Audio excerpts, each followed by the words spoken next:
আমরা তার কাছে চিরকৃতজ্ঞ থাকবো। বাংলার ইতিহাসে ওনার যে এই 56 বছরের রাজনৈতিক ইতিহাস তা বললেই হয়। শহীদ জিয়াউর রহমান যখন উই রিভোল্ট বলে যুদ্ধের মাঠে ঝাঁপিয়ে পড়েছিলেন দীর্ঘ 9 মাস, এই ছোটো বাচ্চাদেরকে নিয়ে এই বেগম খালেদা জিয়া বন্দী ছিলেন। 75-এর 7ই নভেম্বর যখন সেই বিদ্রোহীরা আবার বেগম খালেদা জিয়াকে আটক করে, তখন তিনি দৃঢ়চিত্তে জানের মায়ার ঠিক করে এই দৃঢ়তার পরিচয় দিয়েছেন।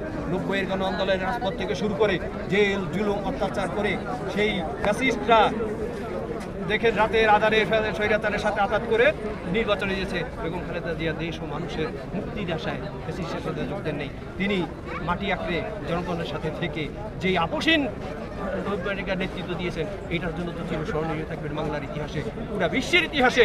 এইরকম গণতন্ত্র, দেশ, স্বাধীনতা সর্বমত রক্ষার এইরকম অতন্ত্র প্রহরী খুব বিরল। সেজন্য আমরা তাকে আজকে গভীর শ্রদ্ধার সাথে স্মরণ করছি।